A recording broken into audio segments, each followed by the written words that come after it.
Muchos de nuestros oyentes seguro que saben algunos enclaves funerarios con historias malditas. Esas historias las ha dejado allí el tiempo, como guardianes invisibles que actuarían tras la orden dada, la misma que aparece en estos textos traducidos por los arqueólogos que se atreven a desafiarlos. Pero poco sabemos de los tremendos efectos que también se han producido y se han comprobado en las tumbas asirias. Hoy abriremos la puerta de una. Vamos a abrir la puerta de una tumba, la que contenía los restos de la reina Yabá, y vamos a ver quizás que las maldiciones son más efectivas en este antiguo pueblo.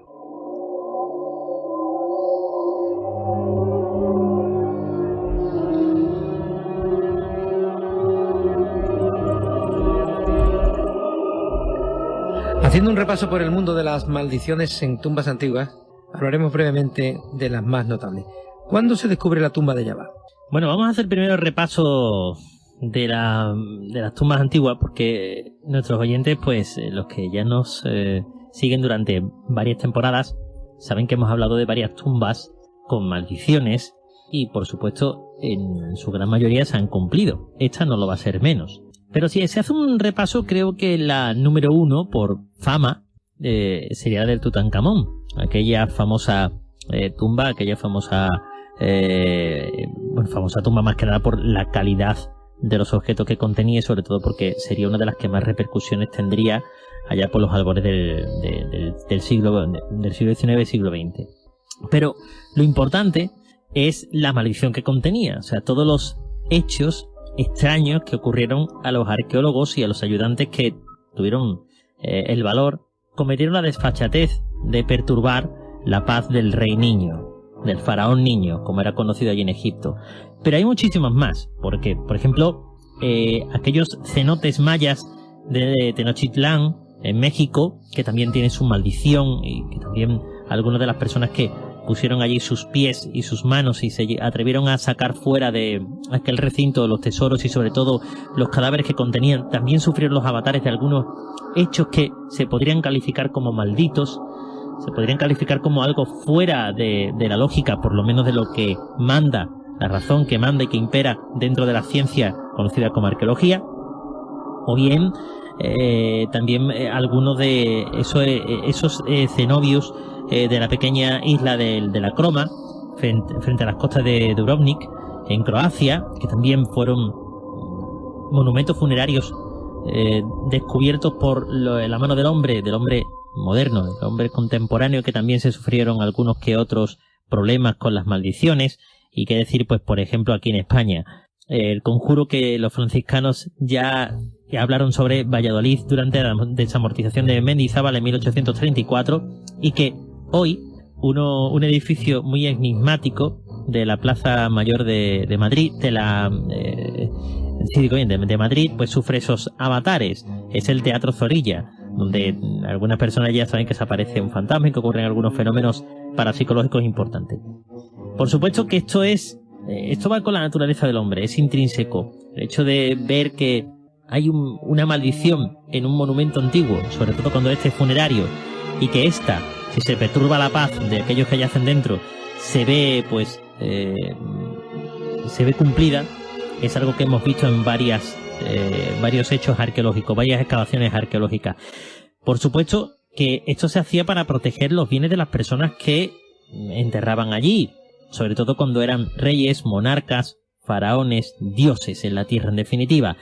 Tenían que ser enterrados con toda esa parafernalia, todo ese ornamento, y lo que se pensaba que posteriormente, en años venideros, podría llegar alguien, incluso en la misma época en la que estaban siendo enterrados, podrían llegar algún desaprensivo, algún ladrón, y conociendo los objetos de valor que se contenían allí dentro, abrir la tumba y saquearlos. Y por lo tanto, lo que hacían era, pues, echar mano de los espíritus, echar mano de los conjuros, de los chamanes, de los brujos, para intentar proteger las tumbas frente a esas personas que intentaban saquearlos. Entonces, ¿el descubrimiento de Yabá? Bueno, hay que ir hasta el abril de 1989, cuando se descubre el palacio noroccidental de Nimrud. Los arqueólogos en aquel momento se encontraron con un hallazgo sorprendente, porque allí en aquel palacio, una zona del mismo, de aquella gran extensión de terreno, se encuentran una pequeña oquedad que empiezan a abrir, se dan cuenta que es una puerta, bajan unas escaleras, da otra puerta, y una vez que abren la segunda, que intentan que quitan los ladrillos de esa segunda puerta, están ante algo que les produce un escalofrío. Se encuentran delante de la que denominaron la tumba 2. Esa tumba, según las inscripciones, perteneció a Yaba.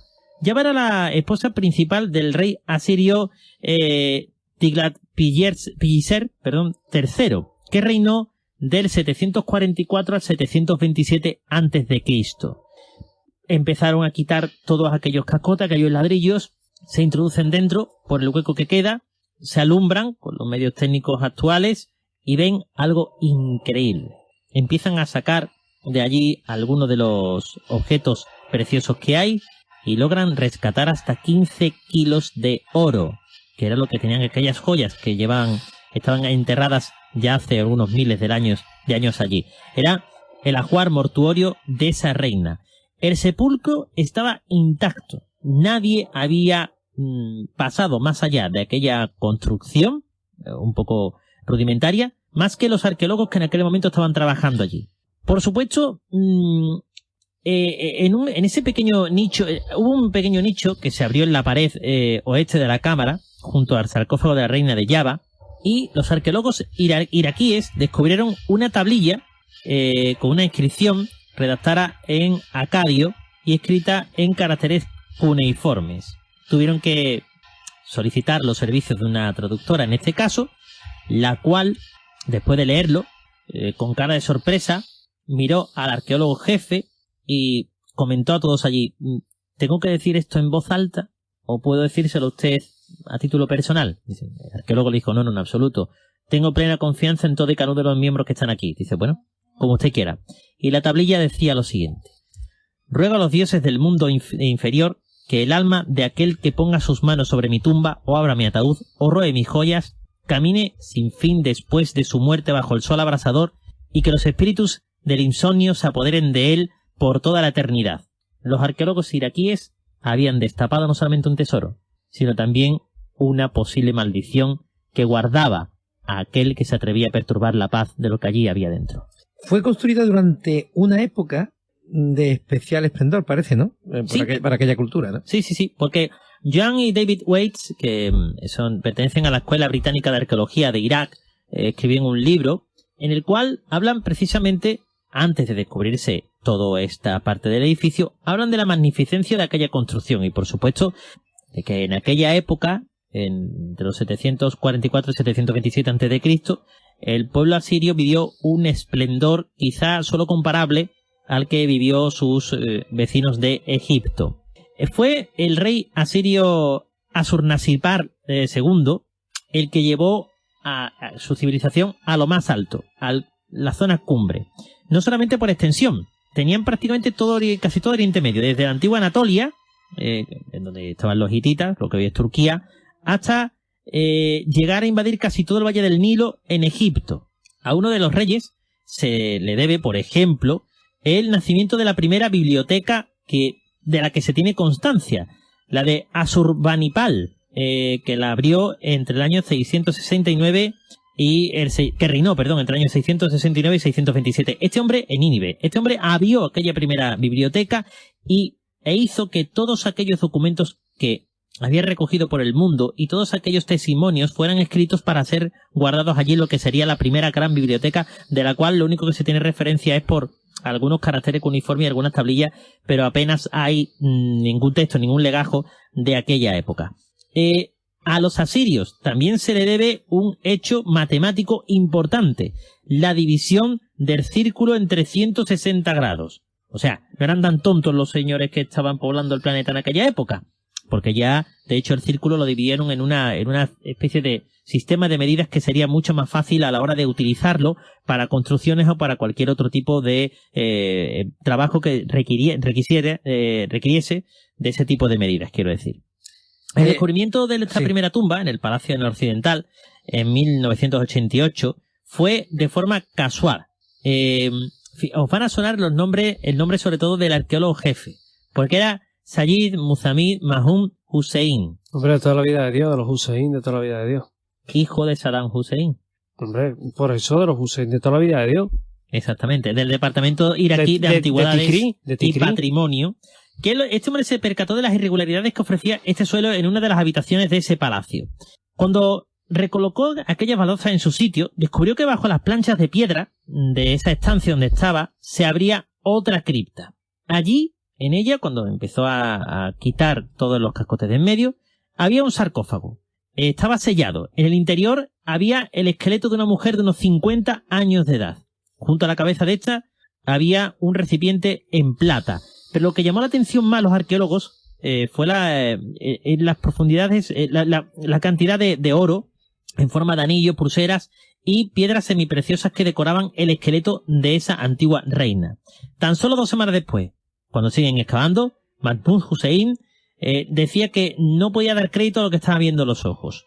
Eso era importante, pero es que lo que faltaba por llegar era quizá mucho más todavía. Lo que faltaba por llegar. Continuaron las excavaciones. ¿Y qué descubrieron, Jesús? Abril de 1989. A unos 90 metros de la primera sepultura apareció otra tumba real, la tumba 2, la que hemos mencionado anteriormente. Descendiendo 5 escalones, encuentran una pequeña puerta. Y detrás de esta encuentran una cámara rectangular con otro sarcófago, donde en su interior había 2 esqueletos de mujer de entre 30 y 35 años de edad. Lo curioso es que un esqueleto estaba encima del otro y lo único que lo cubría, lo único que lo separaba era un paño de lino bordado, y eso sí, estaban rodeados los cadáveres de 157 objetos de oro en forma de una corona, 79 pendientes, 30 anillos, 14 brazaletes, 4 tobilleras, 15 vasos y numerosas cadenas. El peso de todo el oro que había allí dentro alcanzaba, como hemos dicho, los 15 kilogramos de oro. Junto al sarcófago, en un nicho en la pared, en un pequeño hueco, apareció la tablilla que hemos dicho anteriormente, la de la maldición. Pero es que hubo algunos descubrimientos más. Por ejemplo, se hacía una referencia en otra tablilla al nombre de la persona que estaba allí dentro, la reina Yaba, esposa de Tigla-Lipiser III y rey de Asiria. A pesar de esa maldición de Yaba, cuyo cuerpo fue encontrado en el fondo del sarcófago, también hacía una alusión a un hecho de que alguien fue enterrado junto a ella en la tumba. Ese segundo cuerpo, que fue depositado allí, aunque los arqueólogos dicen que posiblemente unos 20 o 25 años después, o sea que reabrieron la tumba para dejar allí a aquella persona, y que posiblemente se trataría de Atalia, reina de Sargón, segundo rey de Asiria, y que gobernó entre el 721 y el 705 a.C. Lo importante del caso es que es la primera vez que en todas las tumbas asirias descubiertas hasta ese instante hay 2 personas enterradas en el mismo sarcófago. 2 mujeres, además de una edad muy parecida. Todavía los arqueólogos, hasta la fecha de hoy, que ya han pasado unos cuantos añitos, no tienen ni la más remota idea de por qué habían hecho esto cuando en las costumbres de los asirios no estaba ni muchísimo menos realizar este tipo de acción. Se piensa que podría haber sido un entierro precipitado, alguien que falleció sin que su tumba estuviera preparada, y como posible reina o monarca que sería, tendría que ser enterrada en un sitio pues acorde a su estatus. Y en este caso, pues lo que se hizo fue elegir precisamente el sarcófago que estaba hecho a la reina Yaba. Interesante.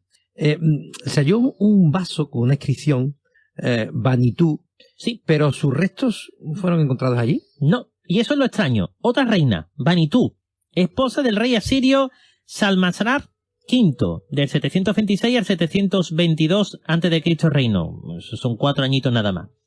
Pero en el sarcófago sí estaba Yaba y Atalia. ¿Dónde estaba entonces Vanitú? Los arqueólogos piensan que los restos bien podrían estar en el interior de una jarra de alabastro que se hallaba en la tumba, y que después de ser analizada descubrieron que había material orgánico en su interior, pero que estaba muy deteriorado. Hay una doctora, la doctora Stefan Daly, que decía que había una posibilidad en la que Yaba y Vanitú fueran la misma persona, aunque entonces no concuerda los restos que estaban dentro del sarcófago y los restos que habían dentro de la jarra, porque que contenía un trozo de la reina dentro de la jarra. Tampoco era costumbre de los asirios dividir en trozos las personas e irlas colocando en distintos jarroncitos. No podía ser esto, con lo cual ya se abría otro misterio. ¿Dónde estaban los restos de Vanitú? La cual, su nombre, sí estaba en un vaso que posiblemente habría sido parte de un rito funerario que se había practicado en ese mismo lugar. Lo que pasa que, claro, que hay otros arqueólogos que dicen que el nombre de Manitou significa la más bella, Java también sería el término la más bella, la más bonita, con lo cual eso sería un poco decir, redundar en lo mismo. Alguien se habría equivocado, a lo mejor en el segundo enterramiento hicieron una inscripción diferente. Hombre, lo que dicen los arqueólogos de verdad, los que estuvieron allí, los que estuvieron realizando aquel descubrimiento, si no fueron tan tontos como para descubrir, o en este caso, dividir el círculo en 360 grados, iban a ser tan tontos como para empezar a equivocarse a una inscripción de una jarra. La verdad que aquello no cuadraba con la historia que podría ser real. La verdad es que podemos conocer más tumbas descubiertas en este curioso enclave. Sí, en agosto de 1989 apareció la tumba 3 y en ella se encontró 450 objetos de oro y plata, cuyo peso superaba los 25 kilogramos. La mayor parte de ese tesoro se descubrió en el interior de uno de los 3 sarcófagos de bronce que estaba en la antecámara a donde estaban depositados los cuerpos. En ellos había los restos de 6 personas, un hombre adulto, 3 de niños, un bebé y un feto. Tampoco se sabe bien quiénes eran porque no hay inscripciones del mismo. Hay un segundo sarcófago que contiene los restos de una mujer joven, quizá otra reina, ya que portaba una corona de oro muy ostentosa, y un niño. Por último, había un tercer sarcófago en el mismo sitio que servía de lugar de descanso para 5 adultos, entre los que destacaba un hombre de unos 55 o 65 años de edad en un buen estado de conservación. Al parecer, se trataban de los restos de varios notables fallecidos en momentos diferentes y reorganizados en esta sepultura con posterioridad, aunque se desconoce totalmente la razón por la cual había una cámara sepulcral en la que los arqueólogos descubrieron un sarcófago de bronce con pocos restos óseos. Sobre la tapa se podía leer el nombre de la propietaria, Mulinsub Munasik Ninua, esposa del rey asirio Asurnasirpal II, que gobernó del 884 al 854 a.C. Fue fundador del palacio y madre de Salmanasar III. Finalmente, en 1990, aparece la cuarta y última tumba de ese complejo del palacio noroccidental de Nimrud.